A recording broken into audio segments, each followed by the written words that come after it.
Welcome to The Explainer. Today, we're going to deconstruct a pretty wild new creative universe to see what really makes it tick.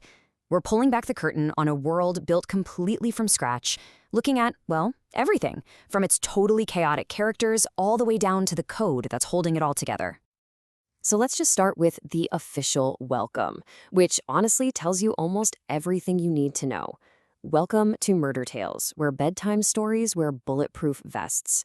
Yeah, this is definitely not your average fairy tale. It is something way grittier, a lot funnier, and just a whole lot stranger. The whole world is built on this just beautifully chaotic idea. Imagine Looney Tunes smashing headfirst into Grand Theft Auto.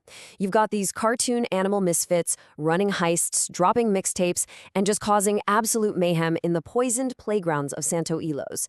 That's the vibe. That's the energy we're dealing with here.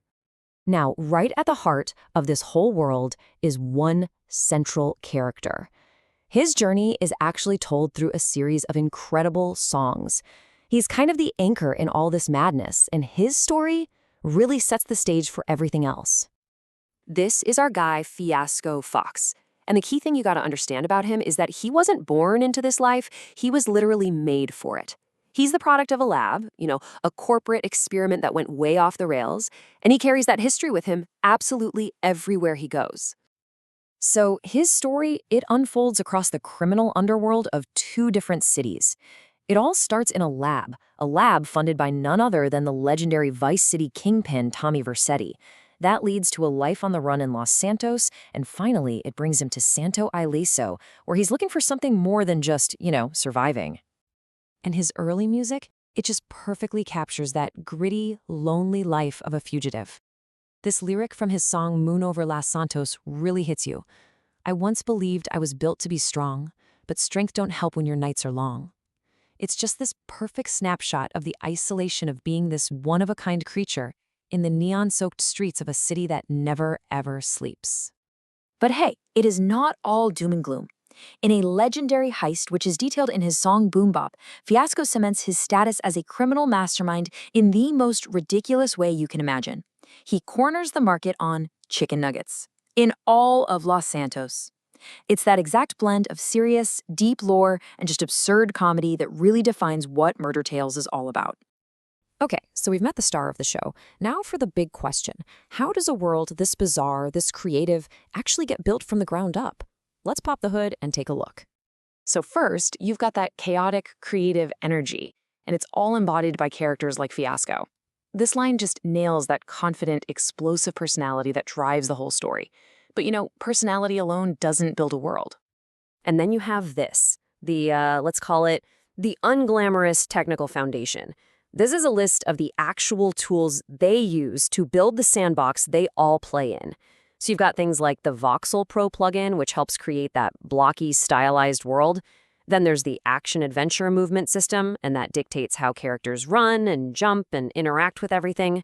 These are the digital nuts and bolts from a toolkit called the DCF project. So here's the crucial point.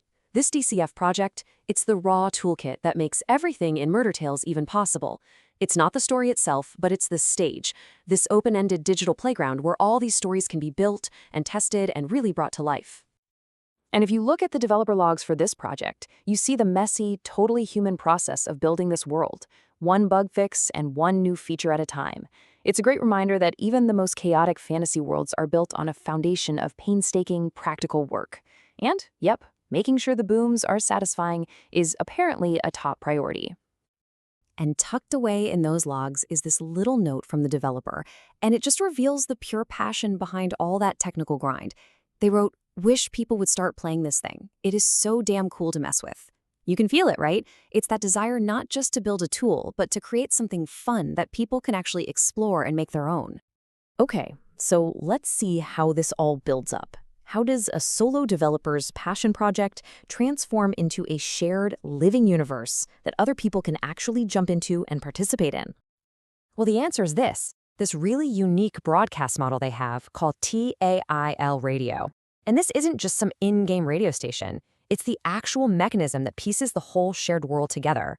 They call it the loudmouth lifeline of the entire universe. This model allows for a completely decentralized way of telling a story. I mean, look at how it works. Creators are basically empowered to launch their own channels, create their own characters, write their own stories.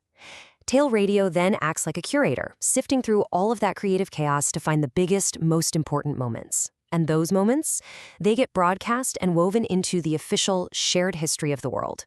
It is such a fascinating way to build a universe from the ground up.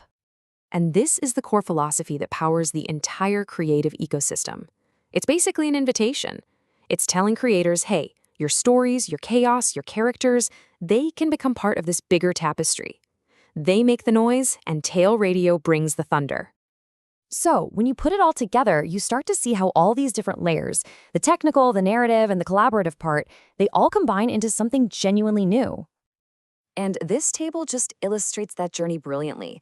On one side, you've got the DCF project, raw code, plugins, bug fixes, a sandbox, one developer's passion. And on the other side, you have Murder Tales, a shared story about cartoon misfits, a broadcast for shared chaos, and a stage for many creators. It's the literal transformation of a tool into a universe. And this right here is the key takeaway. It's not just a top-down story, and it's not just a bottom-up sandbox. It's a constant feedback loop.